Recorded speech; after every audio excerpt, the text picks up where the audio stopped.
बात कि जब मैकॉले कहा करता था ये आपकी भारत की न्याय पद्धति का नाश हो जाएगा तो भारतीय समाज टूट जाएगा, ऐसे ही मैकॉले एक बात और कहता था। मैकॉले की लिखी हुई एक चिट्ठी है मेरे पास, उसकी फोटोकॉपी। लंदन में एक लाइब्रेरी है, उसका नाम है इंडिया ऑफिस लाइब्रेरी, वहां से मैंने निकलवाई है। इंडिया ऑफिस लाइब्रेरी में से ऐसे कुछ 50,000 से ज्यादा डॉक्यूमेंट्स मैं निकाल के लाया और वहां के कई लोगों की मदद से हमने वो निकलवाए हैं। तो उनमें एक चिट्ठी है मैकॉले की, वो उसके अपने पिताजी को उसने लिखी है। जब वो यहां ऑफिसर बन के आया है तो मैकॉले क्या लिख रहा है कि भारतीय समाज को अगर बर्बाद करना है तो भारतीय न्याय पद्धति बर्बाद करो। तो वो करने के लिए उसने आईपीसी बना दिया, सीआरपीसी बना दिया, सीपीसी बना दिया और बर्बाद हुई। दूसरी बात वो कहता था कि भारतीय समाज को बर्बाद करना है तो भारतीय शिक्षण पद्धति का नाश करो। तो मैकॉले कहा करता था कि जो भारतीय शिक्षण पद्धति है, वो खुद मानता था इस बात को, यह दुनिया की सबसे ज्यादा विकसित और सबसे अच्छी पद्धति। क्या होता था, यहां गुरुकुल चलते थे, गुरुकुलों में विद्यार्थी पढ़ते थे और विद्यार्थी 20 साल तक 25 साल तक ब्रह्मचर्य का पालन करते हुए शिक्षा ग्रहण करते थे, संस्कार मिलते थे और वो संस्कार लेकर समाज में जाते थे। उन्हीं संस्कारों से संस्कृति बनती थी और वही संस्कृति भारतीय संस्कृति कहलाती थी। ऋषि थे, मुनि थे, बड़े बड़े ज्ञानी थे, महात्मा थे, वो गुरुकुलों को चलाया करते थे और सारे के सारे गुरुकुल जो चला करते थे उनमें वेदों का अध्ययन, पुराणों का अध्ययन, उपनिषदों का अध्ययन, जो भारतीय ज्ञान है, जो भारतीय मनीषा है, उन्हीं सबका अध्ययन संस्कृत के माध्यम से कराया जाता था। मैकॉले ने क्या किया कि गुरुकुलों का नाश अगर करना है तो उसने एक कानून बनाया। क्या कानून बनाया? संस्कृत में जितने विद्यालय इस देश में चलते थे हिंदुस्तान में अंग्रेजों के जमाने में, उन सबको उसने इल्लीगल घोषित किया, गैर कानूनी। और उसने प्रतिबंध लगा दिया कि संस्कृत भाषा के माध्यम से कोई भी गुरुकुल चलेगा उसको अंग्रेजी सरकार मान्यता नहीं देगी। तो मान्यता किसको देगी? अंग्रेजी के माध्यम से जो कॉन्वेंट स्कूल चलेंगे उनको अंग्रेजी सरकार मान्यता देगी। और उसके लिए बाकायदा उसने कानून बनाया। उस कानून का नाम है इंडियन एजुकेशन एक्ट। और यह इंडियन एजुकेशन एक्ट लागू हुआ 1858 में, आज से लगभग 140 साल पहले। तो 140 साल पहले जो कानून लागू हुआ था अंग्रेजों के जमाने में, वही कानून आज भी चल रहा है। उस कानून के आधार पर मैकॉले ने क्या किया? संस्कृत के माध्यम से चलने वाले गुरुकुलों को बर्बाद कर दिया, कानून बना के उनको बंद करा दिया। जो उनमें अध्यापक होते थे, गुरु होते थे, उनको मार पीट कर अंग्रेजी सरकार जेल में बंद करती थी। जो विद्यार्थी अध्ययन के लिए जाते थे उनको रोक दिया जाता था, उनका अध्ययन ना होने पाए उसके लिए समस्याएं खड़ी की जाती थी। और दूसरी तरफ कॉन्वेंट स्कूल चालू कर दिए और उसमें अंग्रेजी के माध्यम से शिक्षण देना शुरू किया। एक दिन उसने अपने बाप को चिट्ठी लिखी और इस चिट्ठी में उसने ये लिखा कि मैंने हिंदुस्तान में एक ऐसी शिक्षण पद्धति पैदा कर दी है जिसमें अगर हिंदुस्तानी विद्यार्थी पढ़ेंगे तो पढ़कर निकलने के बाद वो शरीर से हिंदुस्तानी होंगे, दिमाग से सब अंग्रेज हो जाएंगे। वो देख रहे हैं, अभी देख रहे हैं। तो शरीर से हिंदुस्तानी और दिमाग से अंग्रेज। तो मैकॉले दूसरी बात लिख रहा है उस चिट्ठी में कि जब वो शरीर से हिंदुस्तानी और दिमाग से अंग्रेज हो जाएंगे तो अंग्रेजों के हिसाब से सारे काम करेंगे। और वो विद्यार्थी जब कॉन्वेंट स्कूल में से निकलेंगे तो सबसे ज्यादा गालियां भारतीय संस्कृति को देंगे, सबसे ज्यादा गालियां अपने मां बाप को देंगे। कैसे? मॉम और डैड कह के। डैड माने होता है मरा हुआ और मम्मी माने होता है शव। इजिप्ट में आप जाइए, मिस्र एक देश है, वहां पे मम्मीज कहा जाता है किसको? मरे हुए आदमी के शव को। तो हमारी मां हो गई मम्मी, मम्मी, और पिताजी हो गए डैड। आया कहां से ये? मैकॉले ने डाल दिया हमारे दिमाग में। और मैं ये कहता हूं कि मैकॉले तो मर गया, उसका बाप भी मर गया, सब मर गए, भगवान उनकी आत्मा को शांति दे, लेकिन उसकी जो आत्मा है वो हम सब में प्रवेश कर गई है। और कैसे प्रवेश कर गई है? मैं आपको यह इतिहास की सच्चाई बता रहा हूं कि जिस जमाने में मैकॉले ने इस देश में सबसे पहला कॉन्वेंट स्कूल खोला था कलकत्ता में, वो कॉन्वेंट स्कूल चला नहीं, बंद हो गया। क्यों बंद हो गया? क्योंकि कोई भी भारतीय मां बाप अपने बच्चे को कॉन्वेंट में पढ़ाने को नहीं भेजता था। अंग्रेजों के जमाने की बात बता रहा हूं। अंग्रेज अपनी पूरी ताकत लगाकर भी इस देश में कॉन्वेंट स्कूल चला नहीं पाए, लेकिन अंग्रेजों के जाने के बाद गांव गांव में, गली गली में कॉन्वेंट स्कूल चल रहे हैं। और ऐसे मम्मी डैडी पैदा हुए हैं इस देश में जो बच्चे का जन्म लेने के पहले रजिस्ट्रेशन करवाए आते हैं कॉन्वेंट स्कूलों में। कहते हैं कि अगर रजिस्ट्रेशन नहीं कराया तो एडमिशन नहीं मिलेगा। तो कॉन्वेंट स्कूल में पढ़ाना बहुत जरूरी है बच्चे को। और मैं अक्सर पूछता हूं कि काहे को पढ़ाते हैं कॉन्वेंट स्कूल में, तो कहते हैं राजीव भाई जब हमारा बच्चा कॉन्वेंट में पढ़ेगा तो बहुत स्मार्ट बन जाएगा। तो मैं पलट के पूछता हूं कि जरा बताइए स्मार्टनेस क्या होती है। तो अक्सर मां बाप मुझे जवाब देते हैं जो दिल्ली बंबई में रहते हैं कि हम बच्चे को कॉन्वेंट में इसलिए पढ़ने को भेजते हैं कि जब वो कॉन्वेंट में पढ़ेगा तो टाई लगाएगा, मोजे जूते पहनेगा, बढ़िया सूट है। तो अंग्रेजों के देश में टाई इसलिए लगाई जाती है कि वहां ठंडी बहुत पड़ती है, सर्दी बहुत पड़ती है और एक साल में 6 महीने भयंकर बर्फ पड़ती है। कभी कभी तो यह हालत होती है कि 6-7 महीने सूर्य भगवान के दर्शन नहीं होते। और वहां की जलवायु ऐसी है कि आज अगर सूर्य निकला तो जरूरी नहीं है कि कल भी निकलेगा, परसों भी निकलेगा, नरसों भी निकलेगा। भारत में ऐसा नहीं है, आज अगर निकला है तो कल भी निकलेगा, परसों भी निकलेगा, 3 महीने बाद भी निकलेगा, 1 साल बाद भी निकलेगा, ऐसे ही निकलेगा। इंग्लैंड के लोग ये गारंटी से नहीं कह सकते। तो वहां ठंडी बहुत पड़ती है, सर्दी बहुत पड़ती है। और जिन देशों में सर्दी बहुत पड़ती है, ठंडी बहुत पड़ती है, वहां के लोगों को अक्सर जुकाम बहुत होता है, नाक चलती है। तो जब नाक चलती है तो उस नाक को पोंछने के लिए बार बार जेब से रूमाल निकालना पड़ता। तो उन्होंने क्या किया कि एक रूमाल गले में लटका लो जो नाक पोंछने के काम आएगा।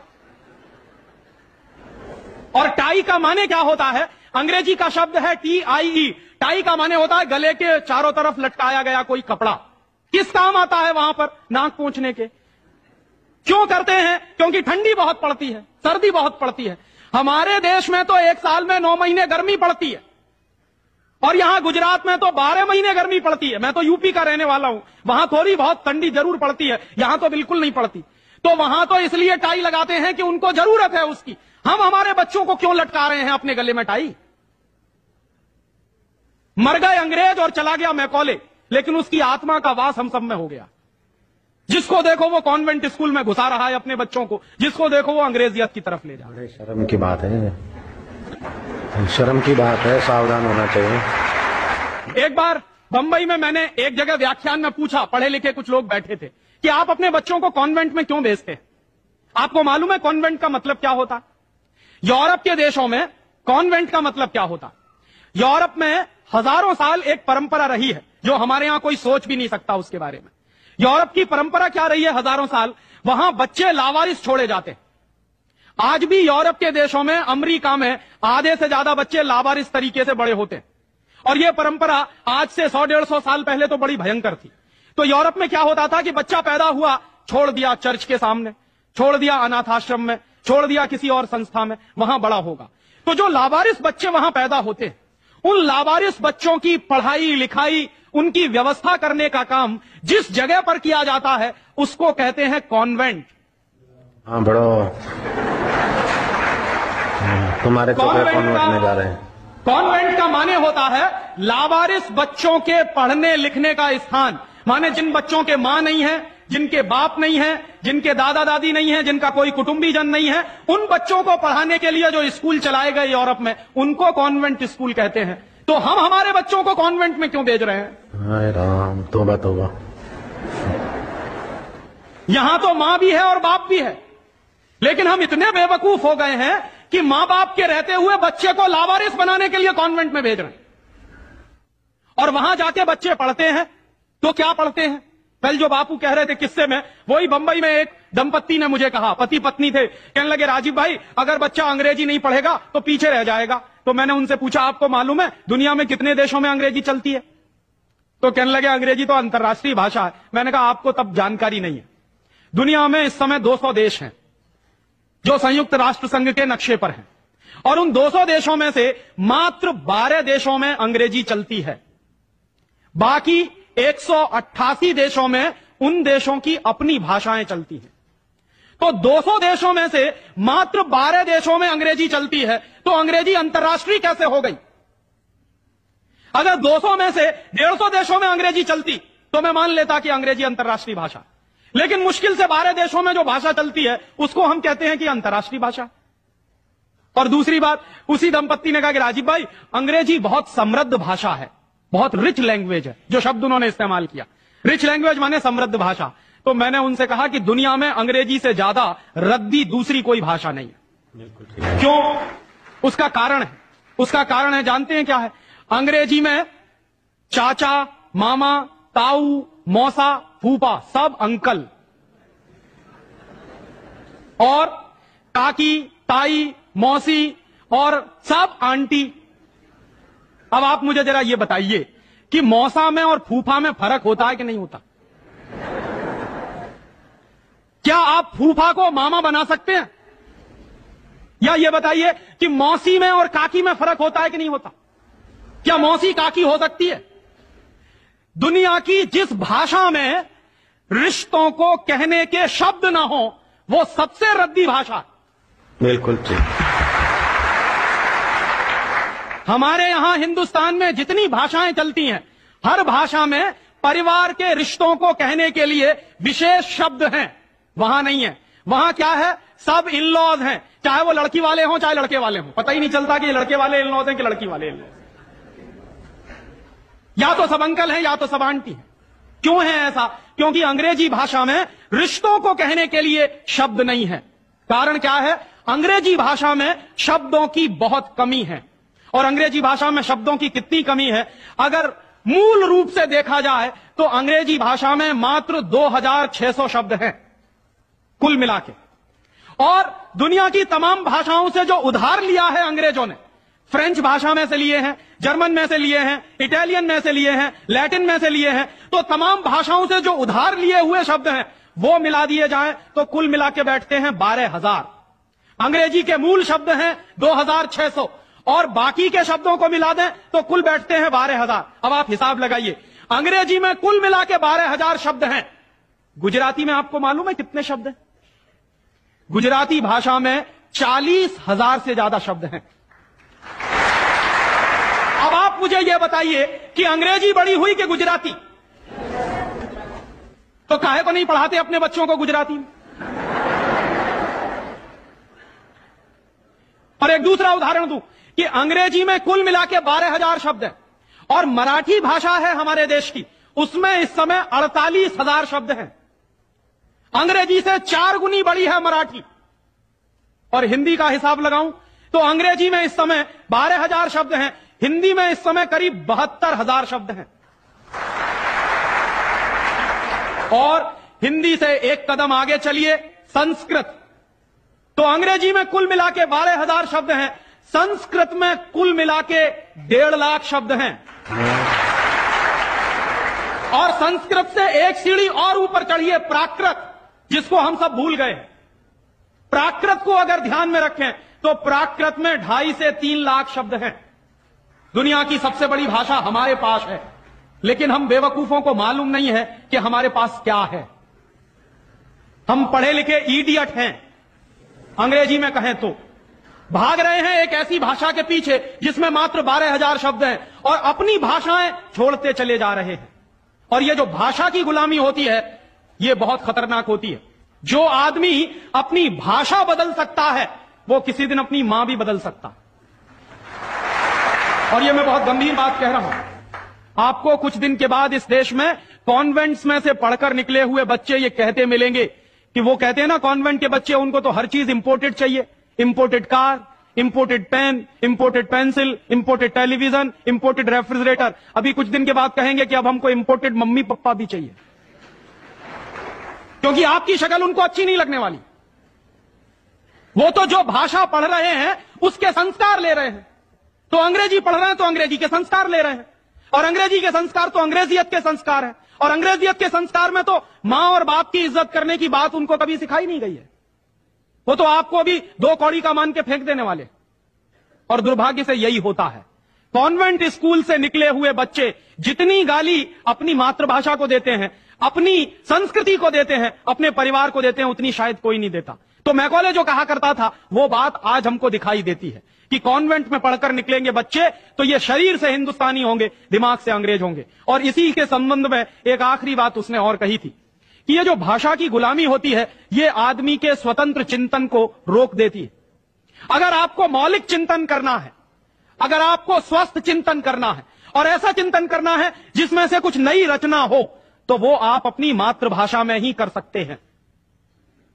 दुनिया में मातृभाषा में पढ़कर बड़े बड़े वैज्ञानिक पैदा हुए हैं, हम लोग, अक्सर मैं लोगों को कहता हूं कि जो लोग कॉन्वेंट के पीछे पागल हैं, उनको मैं अभी ताजा ताजा उदाहरण देता हूं। हिंदुस्तान में एक वैज्ञानिक है, उसका नाम है डॉक्टर एपीजे कलाम। डॉक्टर एपीजे कलाम को इस साल भारत रत्न मिला है और डॉक्टर एपीजे कलाम हिंदुस्तान के जिंदा रहने वाले वैज्ञानिकों में इस समय सबसे ऊपर के व्यक्ति हैं। आपको मालूम है, डॉक्टर कलाम की पूरी शिक्षा तमिल में हुई है, अंग्रेजी उन्होंने पढ़ी नहीं है।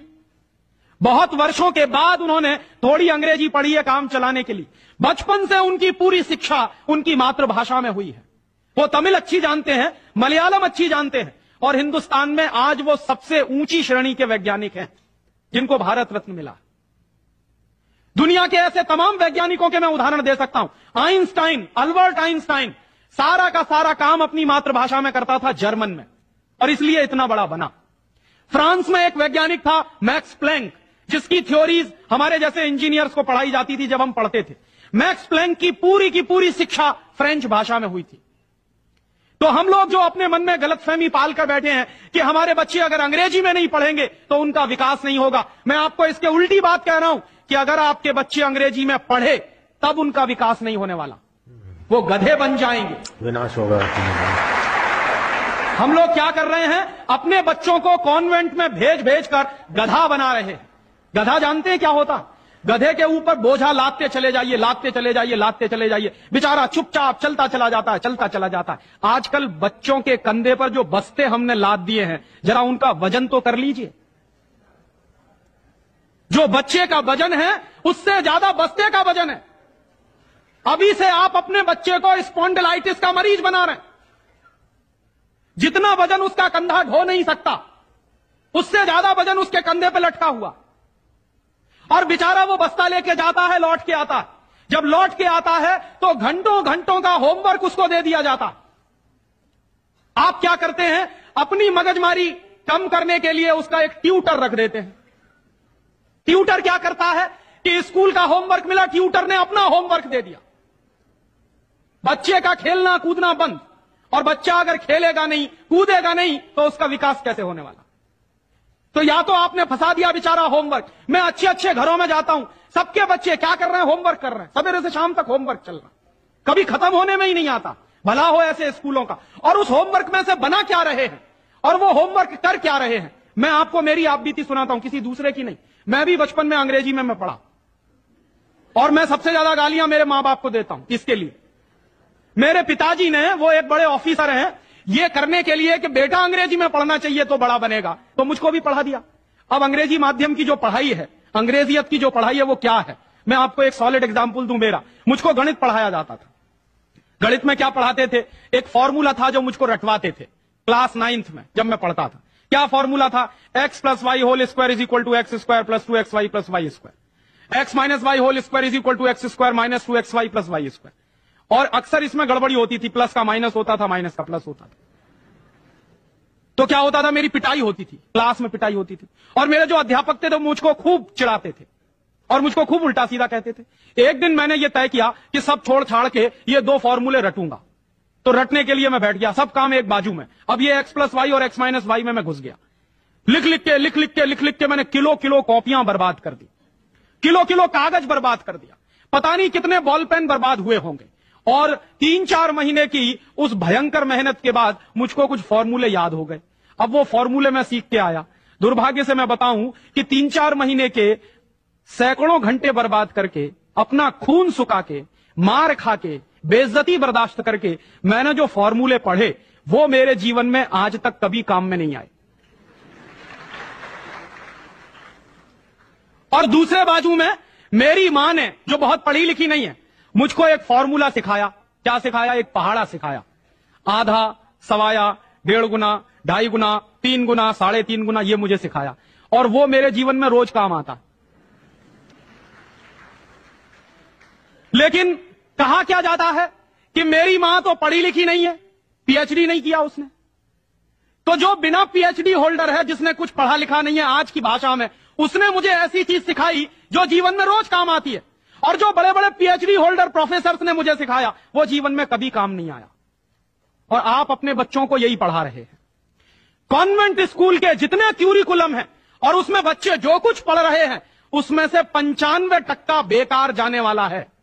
उस 95% का उनके जीवन में कभी कोई इस्तेमाल होने वाला नहीं। ये आप कहिए तो मैं जहां कहिए वहां लिख कर दे दूं, क्योंकि मैं भुगत चुका हूं इस बात को।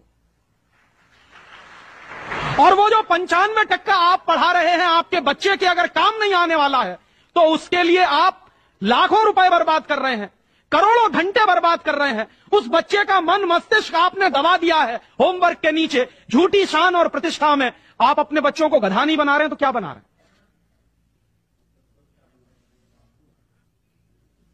तो आप पूछेंगे क्या करें, तो मैं आपसे एक बुद्धिमानी की बात निवेदन करना चाहता हूं। वो निवेदन ये करना चाहता हूं कि जितनी जल्दी हो अपने बच्चों को इन कॉन्वेंट स्कूलों में से बाहर निकाल लीजिए। और बढ़िया बात है। ये कॉन्वेंट स्कूल में इसलिए भी भेजना बंद करिए कि भारतीय संस्कृति में पिता सिर्फ एक होता है, लेकिन कॉन्वेंट स्कूल में एक फादर भी होता है।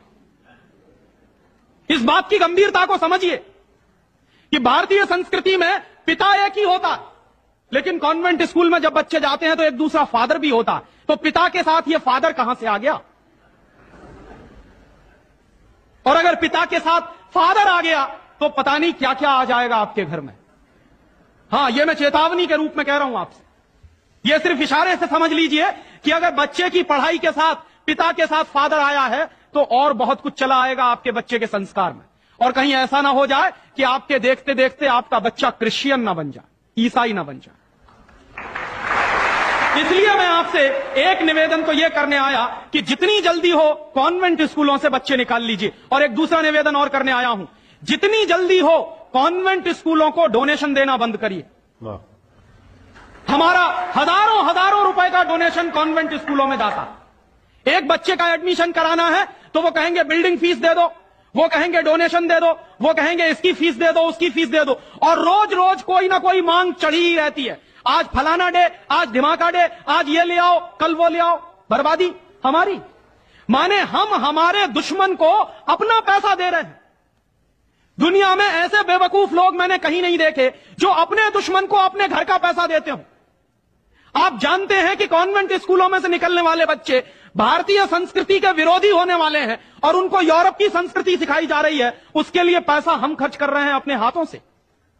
तो भगवान के लिए, भारतीय संस्कृति को बचाने के लिए अपने बच्चों को कॉन्वेंट में से बाहर निकालिए और अपने बच्चों के नाम पर ये उनको जो डोनेशन दे रहे हैं आप कॉन्वेंट स्कूलों को, वो बंद करिए। और मैं आपको पूरे विश्वास से ये कहना चाहता हूं कि आपके बच्चे अगर मातृभाषा में पढ़ेंगे तो सबसे ज्यादा विद्वान बनने की क्षमता है उनमें। और ये क्यों है? दुनिया के सारे मनोवैज्ञानिक एक ही बात पर अब पहुंचे हैं, जो बात हमारे लोग बहुत पहले से कह गए। अभी यूरोप के लोग आज उस निष्कर्ष पे पहुंचे। क्या कहते हैं? बच्चा अगर मातृभाषा में पढ़ता है तो उसको जो सुविधाएं मिलती हैं, जो फायदा होता है, वो दूसरी भाषा में नहीं मिलती। जैसे उदाहरण के लिए मैं आपको बताऊं और आप इसको प्रयोग के रूप में करिए। आपकी मातृभाषा अगर गुजराती है और आप अपने बच्चे को गुजराती में पढ़ाइए तो कोई सवाल आप उसको दीजिए गुजराती में याद करने के लिए, जितनी जल्दी वो याद कर लेगा उस सवाल को, अगर वही सवाल आप अंग्रेजी में दीजिए उसको तो कम से कम 6 गुना समय लगेगा उसको। अगर वो 1 घंटे में गुजराती में कोई चीज याद करेगा तो 6 घंटे लगेंगे उसको अंग्रेजी में याद करने के लिए।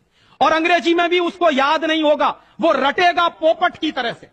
जैसे पोपट होता है ना, रट लेता, वैसे ही रटेगा। और रटने के बाद क्या करेगा? इम्तिहान में लिख कर आएगा। इम्तिहान में लिख कर आया, उसके 2 दिन बाद पूछिए कि तुमने परसों क्या लिखा है, उसको कुछ याद नहीं। ऐसे ज्ञान का करेगा क्या वो? जो ज्ञान उसको 2 दिन भी याद न रहे, जो जानकारी उसको 2 दिन भी याद नहीं रहने वाली, उस जानकारी का वो अपने जीवन में करने वाला क्या है? और इसके दूसरी तरफ आप ये करके देख लीजिए, छोटी छोटी कहानी, छोटे छोटे किस्से, छोटी छोटी कथाओं के माध्यम से, मातृभाषा के माध्यम से आप उसको कोई बात सिखा दीजिए, वर्षों वर्षों जिंदगी भर उसको वो बात याद रहेगी। मुझे भी याद है, मेरी दादी मां ने कहानी के माध्यम से जो संस्कार मुझ में दिए हैं वो अभी भी मुझे याद है। लेकिन मेरे स्कूल में जो संस्कार मुझे दिए गए वो मैं भूल चुका हूं, क्योंकि विदेशी भाषा में मैंने लिए। तो ये खराब होता। और एक इसी के साथ एक आखिरी निवेदन कि अंग्रेजों ने जिस तरह से बर्बाद किया है भारतीय समाज को, कम से कम अब अगर हमको ये चेतना आती है तो इसको हम बचाएं। मुझे लगता है कि सबसे बड़ा काम और सबसे पहला काम कॉन्वेंट स्कूलों के बंद कराने का, और वो हम सब मिलकर ही कर सकते हैं, अकेला कोई नहीं करेगा। अगर हम सब कॉन्वेंट स्कूलों का बहिष्कार करने का संकल्प ले लें तो फिर से नए गुरुकुल खड़े हो सकते हैं। जो दान आप कॉन्वेंट स्कूलों को देते हैं, वो दान अगर गुरुकुलों को मिलना शुरू हो जाए तो गुरुकुल चलने भी शुरू हो जाएंगे, उनको प्रतिष्ठा भी मिल जाएगी, उनको सम्मान भी मिल जाएगा। अगर हमारी गलती से बर्बादी आई है तो वो गलती आज हम सुधार लें। और ऐसे ही एक दूसरी आखिरी बात कि अंग्रेजियत हमारे मन में बहुत गहरे घुस गई है, और ये अंग्रेजियत जो होती है बहुत खराब होती है। कई बार मैं कहता हूं कि अंग्रेजी भाषा से ज्यादा खतरनाक है अंग्रेजियत।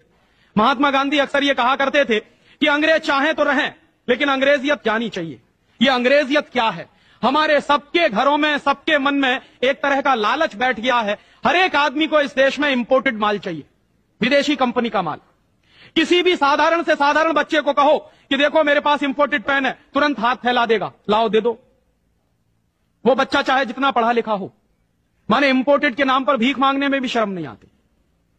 उसी बच्चे को आप कहिए कि भगवान का प्रसाद है तो हाथ पीछे खींच लेगा, इंपोर्टेड पेन है तो तुरंत हाथ फैला देगा। गुलामी इतने गहरे बैठ गई। और ये जो इंपोर्टेड माल की गुलामी होती है, इसी गुलामी ने हमारे देश को बर्बाद किया है। अंग्रेजों के जमाने में इस देश में अंग्रेजों का माल बिकता था इसलिए कि अंग्रेजों की गुलामी चलती थी, इसलिए क्योंकि अंग्रेजों की कंपनियां यहां चलती थी। दुर्भाग्य से आज वही फिर हो गया है। गांव गांव में परदेशी कंपनियां घुस गई हैं, परदेशी कंपनियों का माल घुस गया है। हम सबके घरों में परदेशी कंपनियों का माल आता है। सवेरे से लेके